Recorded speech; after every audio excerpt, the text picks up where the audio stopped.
कर रहे हैं यहाँ पर, ठीक है। तो डिटर्मिनेशन मैक्सिमम फ्लक्चुएशन एनर्जी मैं आपको बता रहा हूँ कि मल्टी सिलेंडर इंजन का एग्जाम्पल है।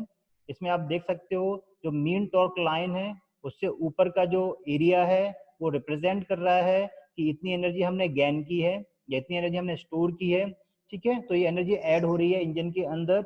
बट जैसे ही हम मीन टॉर्क लाइन के नीचे की बात करते हैं तो दिस एरिया में भी A2, A4, A6 represent the subtraction of energy, यानी कितनी एनर्जी मुझे सब्ट्रैक्ट करनी पड़ रही है या फिर इंजन से मुझे एनर्जी इतनी लेनी पड़ रही है। तो ठीक है, तो जो जो फ्लक्चुएशन होता है, ठीक है, इस फ्लक्चुएशन को बोलते हैं हम फ्लक्चुएशन ऑफ एनर्जी, या फिर इसको ये भी कह सकते हैं maximum fluctuation of energy.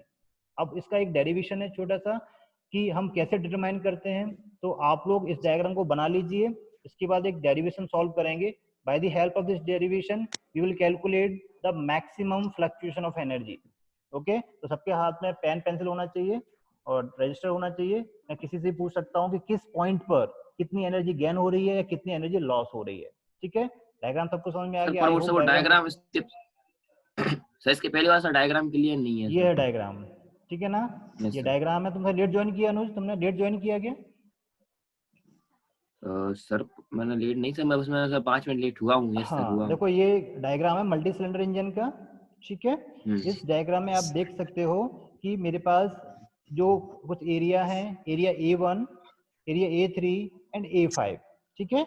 Area represent कर रहा है कि इतनी एनर्जी हमने गेन की है, इतनी एनर्जी एक्सेस है जो इंजन ने स्टोर की है फ्लाईव्हील की हेल्प से, ठीक है। जो नीचे का एरिया है वो रिप्रेजेंट कर रहा है area A2, area A4 and area A6। ये रिप्रेजेंट कर रहा है कि इतनी एनर्जी हमारी लॉस है, इतनी एनर्जी हमें सब्ट्रैक्ट करनी है, या इतनी एनर्जी हमें इंजन से लेनी है मोटर को ड्राइव करने के लिए या मशीन को ड्राइव करने के लिए, ठीक है। सर अब पर जैसे मैं लेट सर स्टार्ट मैं from the point, let start from the point A. हम ए से बात करें तो ए के केस में क्या हो रहा है? इस केस में जैसे मैंने आपको पहले भी समझाया है, जब फ्लक्चुएशन ऑफ एनर्जी की मैं बात कर रहा था कि फ्लक्चुएशन ऑफ एनर्जी के केस में हमने एक डायग्राम लिया था। मैं फिर से थोड़ा रिपीट कर रहा हूँ, आप लोग से रिक्वेस्ट है कि आप लोग थोड़ा सा ना बात की हो समझें, ठीक है। मैंने आपको पहले भी बताया है फ्लक्चुएशन ऑफ एनर्जी हम कैसे निकालते हैं। फ्लक्चुएशन ऑफ एनर्जी निकालने के लिए मैंने एक एग्जांपल दिया था।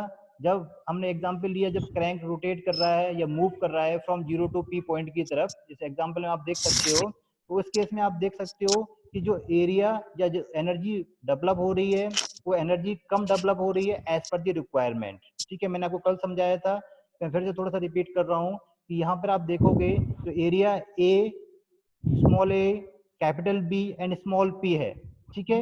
ये जो कर्व के नीचे का एरिया है ये रिप्रेजेंट कर रहा है कि इतनी एनर्जी जनरेट हुई है, ठीक है, इतना वर्क मुझे मिला है।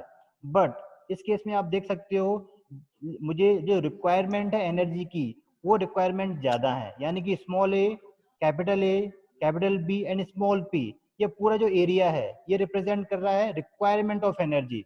But in compare of requirement the engine generate less energy, ठीक है। तो ये जो एरिया है या रिक्वायरमेंट है कहाँ से पूरी होती है? ये पूरी होगी हमारे पास जो नेक्स्ट प्रोसेस है, या पहले हमारे पास जो एक्सेस एनर्जी है वो एक्सेस एनर्जी हम प्रोवाइड करते हैं जहां पर रिक्वायरमेंट है, ठीक है। तो जो एरिया रिप्रेजेंट कर रहा है this is the help by the turning movement diagram. यही इंपॉर्टेंस है टर्निंग मूवमेंट डायग्राम का।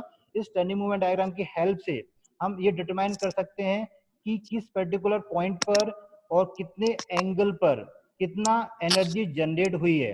यदि वो एनर्जी कम जनरेट हुई है तो हाउ वी कैन डिटरमाइन, उसको डिटरमाइन कैसे करेंगे, ठीक है। तो इसके लिए डेरिवेशन है वही मैं आपको समझाने जा रहा हूँ, ठीक है। हमें यहाँ पे ये पता करना है कि किस जगह पर फ्लक्चुएशन हो रहा है। अब इस डायग्राम में मैंने कल भी डिस्कस किया था कि यहाँ पर यदि मैं बात करूँ तो area small A, capital B, small B, capital C and small C, यहाँ पर दूसरे केस में आप देख सकते हो कि जो फ्लक्चुएशन है वो बहुत ज्यादा है, यानी कि कैपिटल बी, स्मॉल सी, ये रिप्रेजेंट कर रहा है एक्सिस ऑफ एनर्जी को, यानी कि यहाँ पर एनर्जी बहुत ज्यादा है, ठीक है। अब उसके बाद जैसे हम Q से R की तरफ जाते हैं तो उसमें आप देखोगे जो एरिया है capital C, small C and capital D, ये रिप्रेजेंट कर रहा है कि यहाँ पर एनर्जी बहुत कम जनरेट हुई है, यहाँ पर लॉस है एनर्जी का। तो यहाँ पे बहुत ज्यादा फ्लक्चुएशन हो गया एनर्जी का, यानी यहाँ एक समय तो आप देख सकते हो जब क्रैंक रोटेट करता है P से लेकर Q तक वहां पर बहुत ज्यादा एनर्जी जनरेट हो रही है। लेकिन जैसे ही क्रैंक रोटेट कर रहा है क्यू से लेकर स्मॉल आर तक, तो आप देखोगे वहां पर एनर्जी जनरेट नहीं हो रही है, वहां पर लॉस ऑफ एनर्जी है, वहां पर उल्टा आपको इंजन से एनर्जी लेनी पड़ रही है। तो इस तरह की जो एनर्जीज होती हैं, है ना, इनके बीच में जो फ्लक्चुएशन होता है उसको बोलते हैं फ्लक्चुएशन ऑफ एनर्जी। ऐसे ही थोड़ा और आगे जाएंगे हम बात कर रहे हैं स्मॉल आर से लेकर स्मॉल एस तक। फिर आप अगर फिर से देखोगे कि इस केस में एनर्जी का जो जनरेशन है, एनर्जी जो प्रोड्यूस हो रही है वो बहुत ज्यादा प्रोड्यूस हो रही है, जितनी की मीन टॉर्क के ऊपर की जो एनर्जी है वो एक्सिस एनर्जी है। तो आप फिर देखोगे यहाँ पर फिर से फ्लक्चुएशन हो गया एनर्जी का। ठीक है, तो जो फ्लक्चुएशन ऑफ एनर्जी है अब वो कितनी हो रही है, किस पॉइंट पर हो रही है, उसको हम डिटरमाइन करेंगे। ठीक है, अभी तक मैंने आपको ये समझाया है कि फ्लक्चुएशन ऑफ एनर्जी होती क्या है, कहाँ पर मैक्सिमम है, कहाँ पर मिनिमम है। तो आप इस पॉइंट में देख सकते हो, इस ग्राफ में देख सकते हो कि area small capital B, area small B and area capital C, ये जो एरिया है रिप्रेजेंट कर रहा है मैक्सिमम एनर्जी का, कि यहाँ पे एनर्जी मैक्सिमम जनरेट हो रही है। ठीक है, अब जो दूसरा एरिया है कैपिटल सी,